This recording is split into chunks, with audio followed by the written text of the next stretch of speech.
Et bonjour tout le monde, et aujourd'hui on se retrouve pour une réinstallation de macOS Léopard sur mon mini Mac. Alors avant toute chose, c'est très simple, vous pouvez faire des clés USB bootables à partir avec Belen Etcher sous les formats ISO. Ça fonctionne quand même, il n'y a aucun problème. Vous pouvez faire avec Balena Etcher une clé bootable avec des formats ISO de macOS, ça fonctionne aussi. Alors, nous allons faire en sorte de rentrer dans l'installation du macOS. Là, c'est tout à fait normal. Nous allons dans Utilitaire, nous allons dans Utilisation du disque. Et dans Utilisation du disque, nous allons choisir le disque dur, nous allons effacer et nous allons faire notre disque.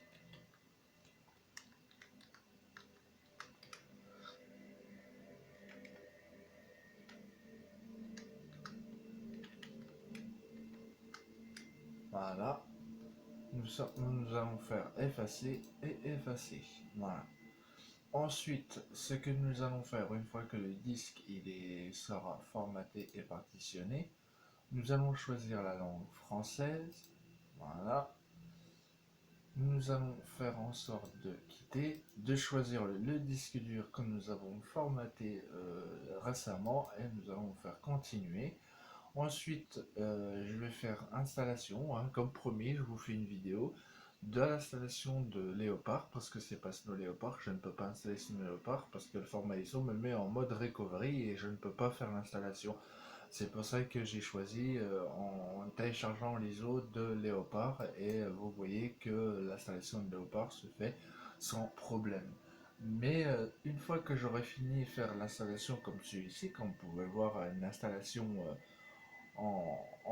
via sur mon Minimac, que j'installerai quand même macOS X Mountain Lion sur mon Minimac pour justement faire un macOS X Lion pour télécharger des anciens formats ISO, des formats, comment dire, des anciens macOS et OS X comme Maverick, comme, euh, comme USB, tel Capitaine, et puis je pourrais faire des Hackintosh via sur les anciens OS X sur mes machines. Alors cette machine, elle accepte qu'en installation en format clé USB bootable qu'en Léopard et Snow Léopard. En Mountain Lion et Lion, elle ne boot pas parce qu'il y a un problème au niveau du boot. Ça fait un logo comme un centre de stationnement interdit, vous savez. Mais avec Léopard, vous pouvez installer macOS dessus. Il n'y a aucun problème. C'est pour ça qu'en fait, j'aimerais vous montrer mon installation en vidéo sur, comme promis, que je vous l'ai fait sur ma page du forum, mais sur mon mini Mac. Je peux le faire aussi via sur Hackintosh, il n'y a aucun problème. Je pourrais le faire, mais je préfère faire ça sur un mini Mac officiellement pour justement avoir l'utilité du mini Mac actuellement. Alors ce mini Mac, je dois vous dire, il est compatible sous Linux Mint 32 bits. Il est compatible à 100% avec ce système-là, avec les mises à jour sans souci. Et petite particularité à vous prévenir, j'ai réussi à changer le processeur. Oui, oui, parce que j'avais un processeur avant, il était dans un performance assez médiocre. Le voici. Voici le processeur en elle-même. Si vous voyez rien, c'est tout à fait normal, hein. On est très tôt le matin, j'enregistre cette vidéo. Le processeur, vous voyez le petit carré, c'était le processeur d'origine dedans de ce mini Mac, et je l'ai remplacé par un meilleur corps de duo, plus performant, beaucoup plus stable, parce que le processeur que j'avais actuellement dans ce mini Mac, il était tellement nul à chier que j'étais obligé de le changer, parce que j'avais un tellement de taux de performance aussi médiocre que je pouvais rien faire. En changeant le processeur de ce mini Mac, j'ai pu enfin avoir des meilleures performances. Il rame beaucoup moins. Excusez-moi. Il rame beaucoup moins qu'avant, et il n'y a aucun problème au niveau des stabilités de la machine. Parce qu'avec ce processeur que j'avais, le T2200, il est nul à chier. J'ai mis un T5500 à la place, un corps de duo T5500 à, à 1,8 GHz parce que celui-là il était à 1,2, laisse tomber, il était nul. J'ai mis un dual core parce que celui-là en fait le processeur qui était dessus là, c'était un single core, c'était qu'un seul corps et c'était vraiment nul à chier. J'ai mis un dual core. Malheureusement, le problème c'est que quand je dois vous dire, il chauffe un peu, mais ça c'est tout à fait normal, avec les processeurs ça chauffe, même que vous mettez la ventilation en route, ça chauffe quand même. Je reviendrai quand l'installation aura terminé. Et voilà, nous sommes à la fin de l'installation, il ne me reste plus que 4 minutes.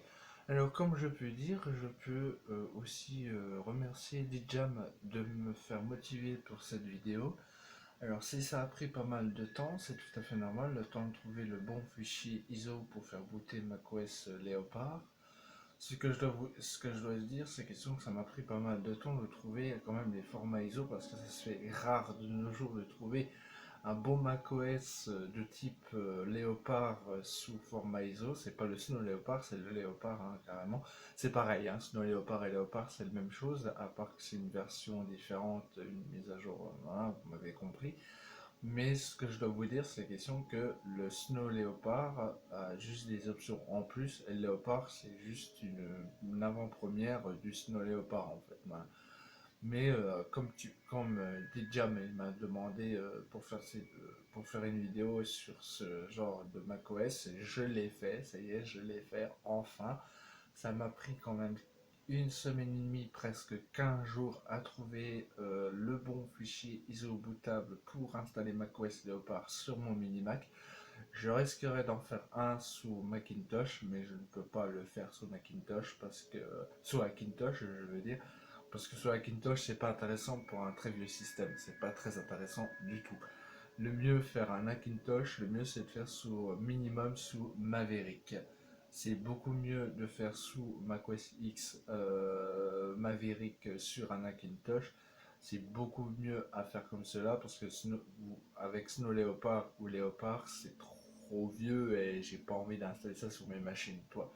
Mais sur un très vieux mini Mac de 2007, ça me pose pas de problème d'installer des très vieux systèmes puis après d'upgrader sur des systèmes comme Maverick ou El Capitan justement pour installer sur mon mini Mac, comme ça je pourrais être dans une optimisation optimale pour faire des installations pour faire du Hackintosh parce que cette machine là, le mini Mac là, quand j'installerai le El Capitan, elle me permettra justement de me faire maximum le Mac OS et El Capitan pour faire des Mac OS OS X Hackintosh. Ce que j'ai envie de faire, c'est un projet que j'ai envie de faire sur mon mini Mac. Tous mes ordinateurs qui sont derrière moi, qui sont rangés, c'est des ordinateurs de travail, c'est pas des ordinateurs à utilisation pour mon projet. Moi, ce que je voulais, c'est j'ai acheté ce mini Mac là, c'est justement pour l'utilisation du mini Mac pour faire des Mac OS OS X spécialement pour du Hackintosh. Voilà pourquoi j'en ai fait un. Voilà pourquoi je veux en faire un des mini Mac comme ça, justement pour faire mon projet. C'est pour ça que ça m'a pris 15 jours à vous montrer cette vidéo parce que ça m'a pris 15 jours le temps de rechercher le format ISO de Léopard parce que quand je voulais tester le Snow Léopard, quand je lançais l'installation, la machine me refusait l'installation de Snow Leopard, me mettait en mode recovery. Recovery, c'est en mode de réparation du système et je ne pouvais pas l'installer. Là, avec le Leopard, j'ai pu enfin l'installer. Comme vous pouvez voir, je suis en train de l'installer. J'ai pu enfin le faire fonctionner sur cette machine. Et une fois que mon Léopard aura fini d'installer, j'installerai macOS El Capitan. J'installerai le El Capitan qui permettra justement de le faire booter dessus. Ce mini Mac ne se bootera pas sur le El Capitan directement en installation. Il se fera que en mode sur le système, c'est tout. Mais si vous voulez installer macOS sur un mini Mac de 2007, le mieux c'est faire avec Leopard en format ISO pour le faire booter directement sur le mini Mac en plein démarrage de la machine. Comme ça, on pourra l'installer. Comme ça, vous pouvez l'installer sur votre machine sans que ça pose problème. moi ce que j'ai envie de faire, une fois que mon Léopard aura fini d'être installé, ce que je vais faire, je vais installer le format ISO de El Capitan pour faire l'installation de El Capitan sur mon mini Mac de 2007. Comme ça, j'aurai un système qui permettra justement de faire des macOS Hackintosh pour des systèmes d'exploitation macOS spécifiquement à mes machines. Parce que le problème, c'est que je ne peux pas booter le système d'exploitation sur mes ordinateurs. Parce que sur mon Big Sur, je ne peux pas installer des très anciens systèmes directement depuis l'Apple Store sur Apple. Ça me le refuse. C'est pour ça que je fais cette machine spécifiquement sur du macOS OS X pour faire des très vieux systèmes d'exploitation, pour faire du Hackintosh sur les machines pour les prochains travaux que je vais vous montrer en prochaine vidéo sur mon contenu sur ma page du forum. Comme ça, vous serez à jour sur la forme sur mes travaux et à la fois ce que je vais faire sur le mini Mac. Le mini Mac, il me permettra justement de tout refaire, tout faire mon travail sans que je passe par une grosse machine pour faire du Hackintosh parce que j'ai pas envie d'utiliser un AMD fixe qui chauffe comme une chaudière et puis qui a des performances de merde et que du coup je peux rien faire. Avec le mini Mac de 2007, je ferai des Hackintosh sous à la fois AMD et à la fois Intel. C'est pour ça que je suis quelqu'un qui est à jour au niveau du firmware et au niveau du hardware, mais pour faire des très vieux systèmes, je suis obligé de passer par un Mac 2007 pour installer des très vieux systèmes à partir de Léopard. Comme ça, une fois que mon Léopard aura fini d'être installé, je vais justement installer El Capitan parce que en fait le mini Mac de 2007 est compatible maximum jusqu'à El Capitan en mode installation à partir du système. Il n'installe pas au niveau du boot démarrage de la machine. C'est pour ça que je vais installer El Capitan sur mon Mac 2007 et comme ça je pourrais justement l'utiliser pour faire du Hackintosh. Voilà.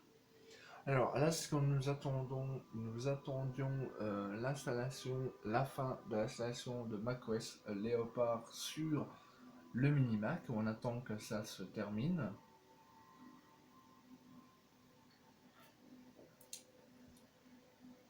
Ça peut prendre, ça peut prendre du temps, mais vous en faites pas. Là, ça va se terminer. On est juste à la fin. Je reviendrai quand le mini Mac aura démarré la fin de l'installation. Voilà, alors là j'ai fini de faire l'installation de la machine. Une fois que j'ai débranché mon disque dur externe qui contient macOS Leopard, la machine va redémarrer et nous allons procéder à la fin de l'installation et la configuration du système et de la machine. Alors, comme je dois vous dire, c'est très simple. Alors, nous y rendre sur le système Apple pour justement configurer le macOS Leopard. Nous attendions que cela se fasse et que cela synchronise la machine.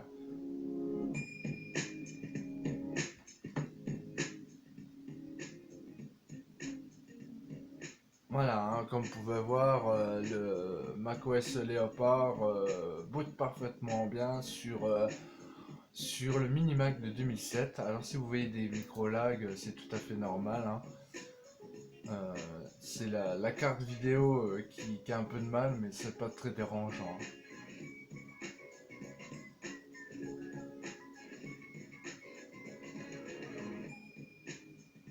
Voilà.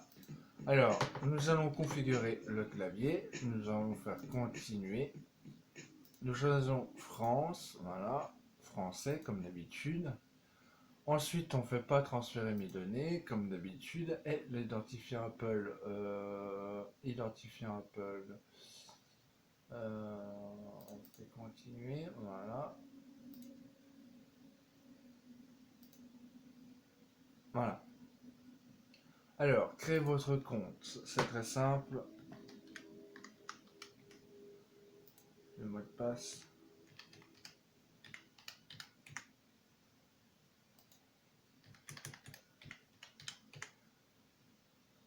Alors, comme je dois vous dire, c'est question que nous avons la connexion Internet aussi, il n'y a pas de souci. Nous avons rentré les configurations du système macOS Leopard, comme vous pouvez le constater. Nous attendons que on synchronise notre compte avec macOS Leopard. Nous attendons que ça cherche et que ça se termine. Voilà, comme vous pouvez voir, hein, macOS Leopard marche parfaitement bien sur le Mac Mini de 2007. Nous attendons que cela se termine. Bon, ça peut prendre du temps, c'est tout à fait normal, hein.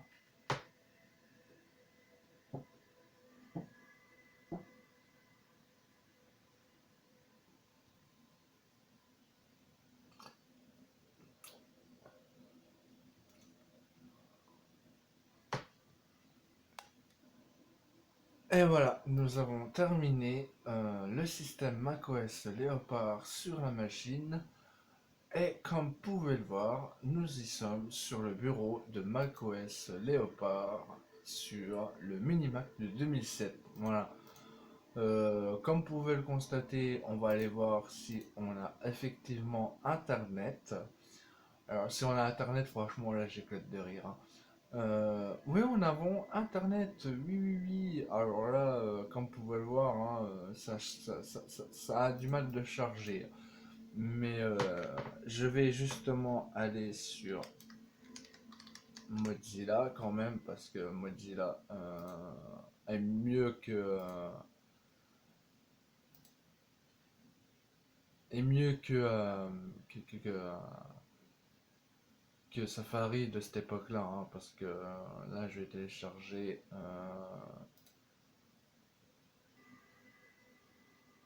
Alors, tac, tac, tac. Alors, Mozilla.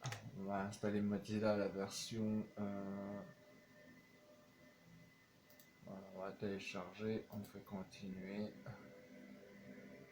Alors, vous voyez, on peut y aller sur Internet, mais le Safari est un peu dépassé, vous voyez ce que je veux dire.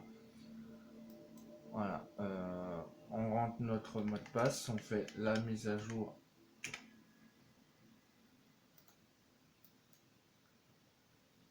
Alors, c'est tout à fait normal, on redémarre le macOS Leopard, vu qu'on a fait la mise à jour. Voilà. Alors, nous allons procéder à l'installation des deux éléments, je reviendrai quand ce sera terminé. Bon, ce que je dois vous dire, ça va prendre du temps au niveau de l'installation des éléments pour macOS Leopard. Bon, vous avez vu, hein, j'ai pu faire l'installation de macOS Leopard sur ce mini-Mac. Et du coup, ce que je dois vous dire, je dois vous laisser pour un prochain contenu sur ma page du forum. Puis moi, je dois vous dire pour une prochaine vidéo et des prochains comptes rendus sur ma page du forum. Puis moi, je dois vous laisser là. Et je vous dis salut tout le monde, ciao.